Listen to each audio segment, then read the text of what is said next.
আচ্ছা, আমাদের চারপাশের পৃথিবীটা ঠিক কোন দিকে যাচ্ছে বলুন তো? আজ আমরা কন্টেন্ট ক্রিয়েটর খালিদ ফারহানের করা ২১টি ভবিষ্যৎবাণী নিয়ে একটু কাটাছেঁড়া করব, যা আমাদের ভাবতে বাধ্য করবে যে ভবিষ্যতের পৃথিবীটা ঠিক কেমন হতে চলেছে। তো চলুন আর দেরি না করে সরাসরি ঢুকে পড়া যাক সেই ২১টা প্রেডিকশনে, যেগুলো আমাদের ভবিষ্যতের একটা সম্ভাব্য চিত্র তুলে ধরে। এই পুরো বিষয়টাকে আমরা ৫টা সেকশনে ভাগ করে নিয়েছি, যাতে ভবিষ্যতের এই বড় ছবিটা বুঝতে আমাদের সুবিধা হয়। তো প্রথম সেকশনটা আমাদের নিজেদের দেশ বাংলাদেশকে নিয়েই। চলুন দেখি পরিবেশ থেকে শুরু করে অর্থনীতি কি কি বড় চ্যালেঞ্জ অপেক্ষা করছে আমাদের জন্য। শুরুতেই একটা বেশ ধাক্কা দেওয়ার মতো তথ্য দিই। ওয়ার্ল্ড ব্যাংকের একটা প্রেডিকশন বলছে ২০৫০ সাল নাগাদ ক্লাইমেট চেঞ্জের কারণে বাংলাদেশে প্রায় ১৩ থেকে ৩০ মিলিয়ন, মানে ১,৩০,০০,০০০ থেকে ৩ কোটি মানুষ ঘরছাড়া হতে পারে। আর এই বিশাল সংখ্যক মানুষ যাবে কোথায়? স্বাভাবিকভাবেই তাদের চাপটা পড়বে বড় শহরগুলোর ওপর। আর এর ফলে কি হবে?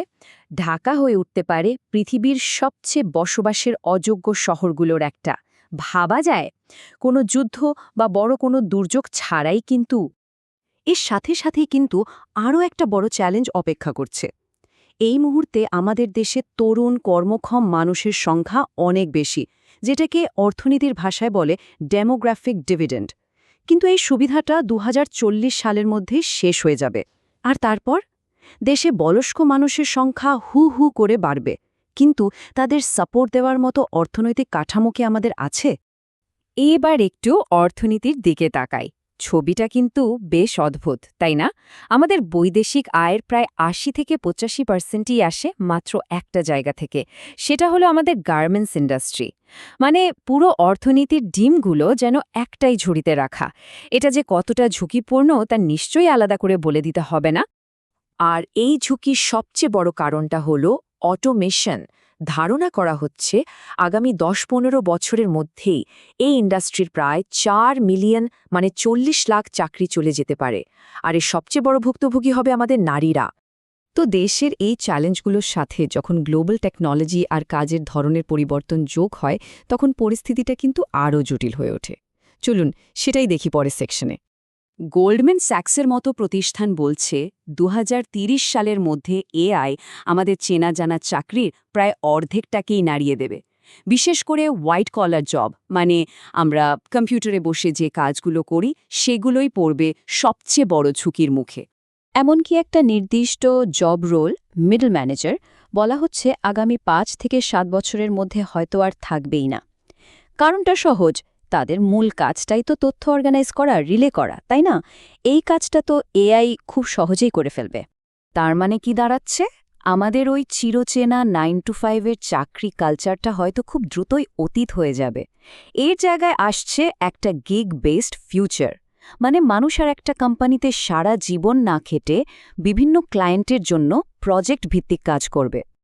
তো কাজের ধরন যদি এতটাই বদলে যায়, তাহলে এই নতুন পৃথিবীতে টিকে থাকতে আমাদের কি করতে হবে? অবশ্যই আমাদের দক্ষতা আর শিক্ষার ধরনও বদলাতে হবে। একটা ইন্টারেস্টিং কনসেপ্ট আছে, স্কিলের হাফ লাইফ। মানে একটা স্কিল শেখার পর সেটা কতদিন ভ্যালুয়েবল থাকে। আগে হয়তো এটা ৫ বছর ছিল, এখন সেটা কমে মাত্র ২ বা ৩ বছরে চলে এসেছে। তার মানে ইউনিভার্সিটির ফার্স্ট ইয়ারে যা শিখছেন, গ্র্যাজুয়েশন করতে করতেই সেটাই হয়তো আউটডেটেড হয়ে যাবে। এতে একটা অদ্ভুত প্যারাডক্স তৈরি হচ্ছে। খেয়াল করে দেখুন, একদিকে অটোমেশনের জন্য চাকরি যাচ্ছে, আবার অন্যদিকে কোম্পানিগুলো ঠিকঠাক স্কিলওয়ালা লোকই খুঁজে পাচ্ছে না। মানে সোজা কথায়, কাজ আছে কিন্তু কাজটা করার মতো লোক নেই। কারণ আমাদের এডুকেশন সিস্টেম সময়ের সাথে তাল মেলাতে পারছে না। অর্থনীতি আর চাকরির বাজারের এই বিশাল পরিবর্তন যে আমাদের ব্যক্তিগত আর সামাজিক জীবনেও ছাপ ফেলবে, সেটাই তো স্বাভাবিক। চলুন এবার সেই দিকটা একটু দেখি। একটা খুব বড় সংকট কিন্তু তৈরি হচ্ছে মেন্টাল হেলথ নিয়ে। ভাবুন একবার, বাংলাদেশে প্রায় ২০ কোটি মানুষের জন্য রেজিস্টার্ড সাইকিয়াট্রিস্ট আছেন মাত্র ৩০০ জনের মতো। এই অবস্থাটা ভবিষ্যতে আরও খারাপের দিকেই যাবে বলে মনে হচ্ছে। সোশ্যাল নর্মসগুলো কিন্তু বদলে যাচ্ছে। যেমন এখন বিয়ের গড় বয়স প্রতি জেনারেশনে প্রায় ৫ থেকে ৭ বছর করে বেড়ে যাচ্ছে। এর ফলে ফ্যামিলি প্ল্যানিং থেকে শুরু করে সামাজিক সম্পর্কেও নতুন নতুন চ্যালেঞ্জ তৈরি হচ্ছে। এমনকি এটাও বলা হচ্ছে যে এআই এর সাথে মানুষের সম্পর্ক অনেক গভীর হবে। এমন একটা সময় হয়তো আসবে যখন কেউ যদি বলে যে তার গার্লফ্রেন্ড বা বয়ফ্রেন্ড আসলে একটা এআই, আমরা হয়তো শুনে একটু অবাক হব না। আর এই সবগুলো পরিবর্তন মিলে আমাদের এমন একটা ফাইনাল প্রশ্নের সামনে এনে দাঁড় করাচ্ছে, যেটা হয়তো আর ভবিষ্যতের বিষয় না, আগামী 2-3 বছরের মধ্যেই আমাদের বাস্তবতা হতে চলেছে। সত্যি আর মিথ্যার মধ্যে যে লাইনটা, সেটা কিন্তু প্রায় মুছে যাওয়ার পথে। এআই দিয়ে এখন এতটাই নিখুঁতভাবে যে কোনো মানুষের গলা নকল করা সম্ভব যে কোনো অডিও শুনে বোঝার উপায়ই থাকবে না সেটা আসল না ডিপফেক। একই কথা খাটে ছবি আর ভিডিওর ক্ষেত্রেও। চোখের সামনে একটা ভিডিও দেখেও আমরা আর 100% নিশ্চিত হতে পারবো না যে ঘটনাটা আসলেই ঘটেছে।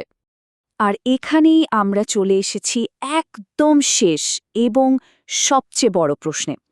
এমন একটা পৃথিবীতে যেখানে নিজের চোখ আর কানকেই আর বিশ্বাস করা যাচ্ছে না, সেখানে আমরা কোনটা সত্যি আর কোনটা মিথ্যা সেটা ঠিক করব কিভাবে?